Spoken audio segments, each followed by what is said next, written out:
Hey guys, welcome back to the channel. This is a little bit of an unusual video for me. I don't really cover current events or breaking news or whatever, but Valve just announced, probably by the time you're seeing this, a day ago, the Steam Machine. Steam Machine is this little, kind of like, pretty much like a half of an Xbox Series X machine. It's a gaming PC with SteamOS on it. And it looks fantastic. It looks like something that they were trying to do originally with the one that they did with Alienware way back in the day. I think it was literally 10 years ago. And this, I feel like, is what it should have been. And we'll talk about some of the specs and kind of what it means a little bit for console-like gaming, but with PC software. But yeah, let's start with some of the features of it. It obviously carries SteamOS. It's tiny, it's teeny tiny. It's supposedly aimed for 4K gaming at 60 FPS, which I think will be something that it can do, just not for every single game. There's some more specific specs down here, which I'll kind of explain exactly what that means. But I'm assuming it's going to be better for like 1440p gaming at 60 FPS, probably 4K with FSR, and that's what it kind of says. It says 4K gaming at 60 FPS with FSR. Yeah, I mean, this is, I feel like something that a lot of people would be very interested in doing. And you can also run Linux through it, you know, as a PC. They also announced a couple of different accessories, like pretty much a VR headset and a new controller, which looks pretty cool too. It's basically it's called the Steam controller. It looks like pretty much what the Steam Deck has with the like trackpad and stuff, with a normal gamepad. And what a lot of people have said, I think Digital Foundry, they did a overview. They got to see it in person. I forget what their name was that went ahead and saw it, but they have a great video. I would check it out if you're available to get a lot more in-depth information about it. But the website is pretty informative all around. It has a lot of I/O. Let's talk about the specs. So we have a semi-custom AMD Zen 4 6-core 12-thread CPU with 4.8 gigahertz and a 30-watt TDP. We have semi-custom AMD RDNA 3 with 28 CUs. People are saying that it's going to be around like a 7600, pretty much, which is not a bad card whatsoever. It pretty much matches like a 3060, sometimes 4060 in terms of performance, which I feel like is the average GPU that most PC gamers have anyway. So if you're coming from pretty much anything under that, it's going to be a huge upgrade. 16 gigabytes DDR5 with 8 gigabytes of VRAM.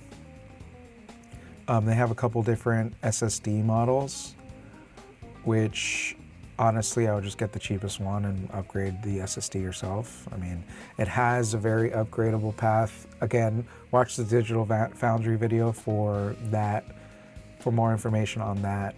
And I think it comes with, I might be wrong, but I think it comes with the Steam controller and the little wireless adapter, which I think is awesome.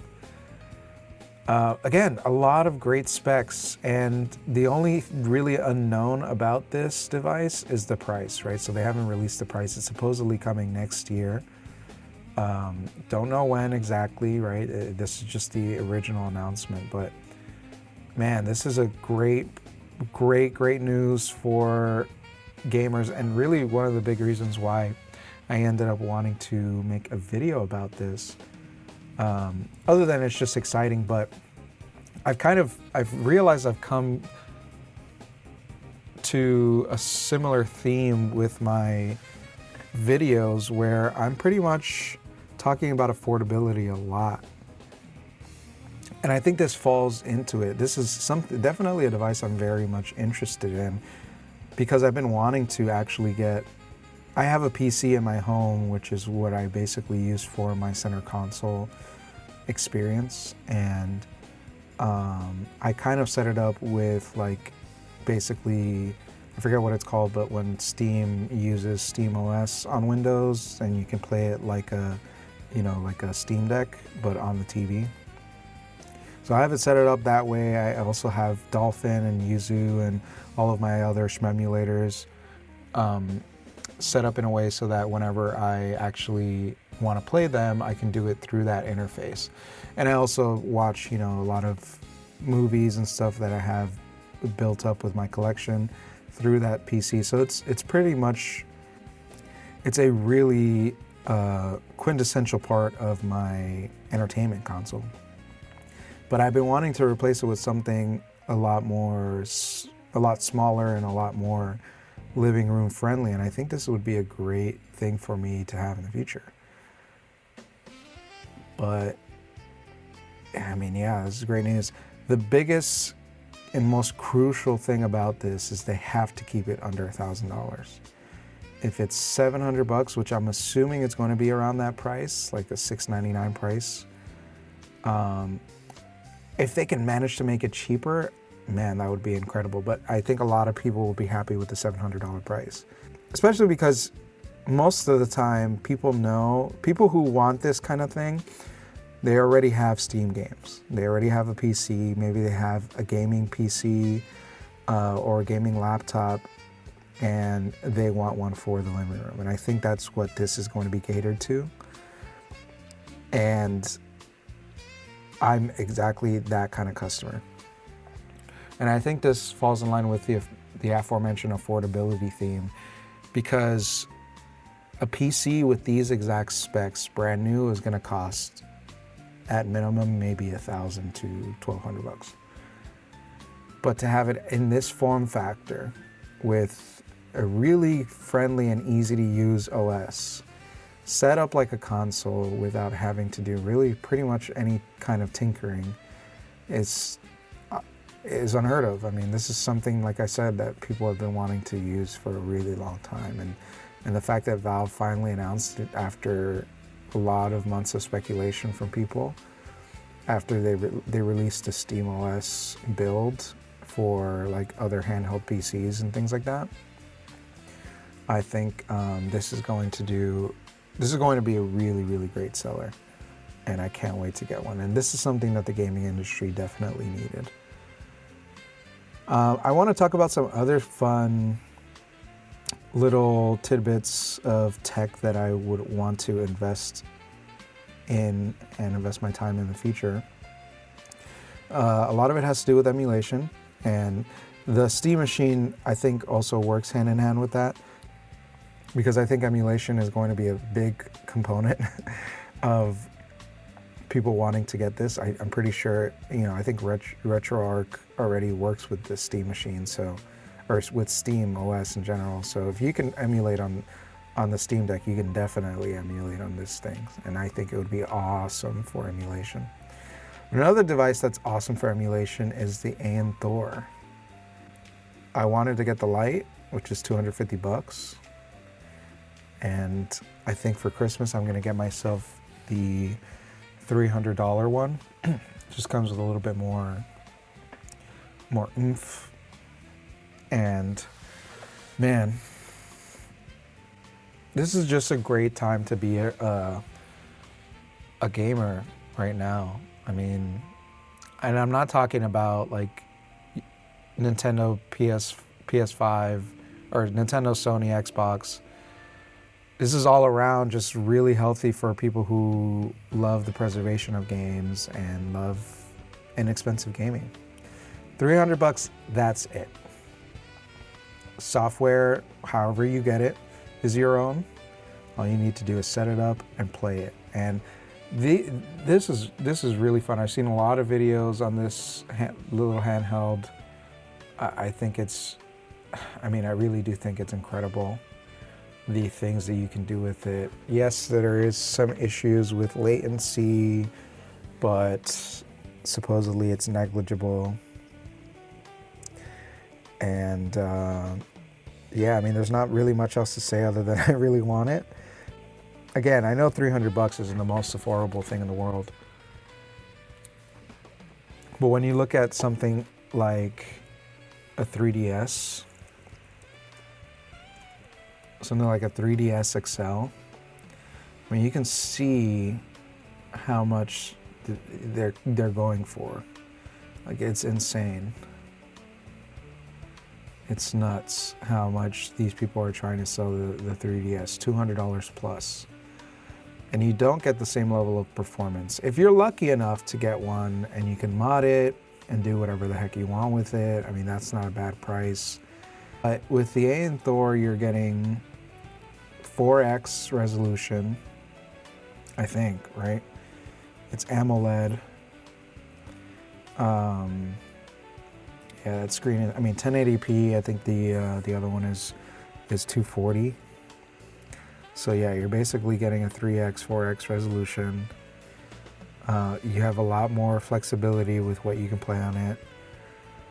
I mean, it's just, obviously you can't beat the original hardware, especially for like something like the 3DS. But when we're talking about comparing $300, brand new upgraded product, you don't have to buy any software for it, versus, maybe you can get it for $200 or less. Maybe, that's a hard maybe. You have to be really lucky to do so and get one in good condition.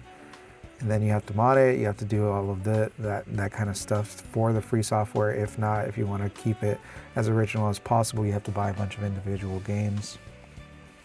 And the 3DS isn't there yet. And for somebody who loves emulation like myself, I think this is a great deal. We also have, like the smaller handheld stuff. I talk about my RG35XXH all the time. But right now you can get one for $45. I think I bought mine for that price actually, way back when, I think a little over a year ago. This is the one I have, the purple one. And man, what can I say? It's, you can play SNES, GBA,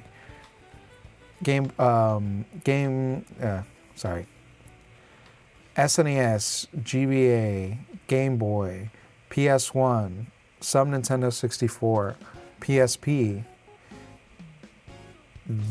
I mean, there's so much value, so many games that you can play for $45, and it's so customizable. You can put so many of your own front ends on it. You can put your own games on it that you have. It can be a lot of different things that you want it to be, right? And again, for less than $45, less than the price of a Switch game. Even brand new, it's still less than a price. Or sorry, even without the discount, it's less than the price of a Switch game. So great news all around. I know this has been out for a while. These kind of handhelds have been out for a while, but I wanted to highlight something like this because there's a lot of other ones that are coming out that are under $100 that seem like a great fit. The Miu Mini Flip, whatever that's called. And obviously the more expensive ones like the Retroid Pocket that can play GameCube. This can also play GameCube, by the way. I forgot about that. I mean, how can you forget about that? GameCube is the GOAT. $300 is just crazy. And then yeah, the Steam Machine. I mean, this is what companies should be doing. Giving gamers what they actually want,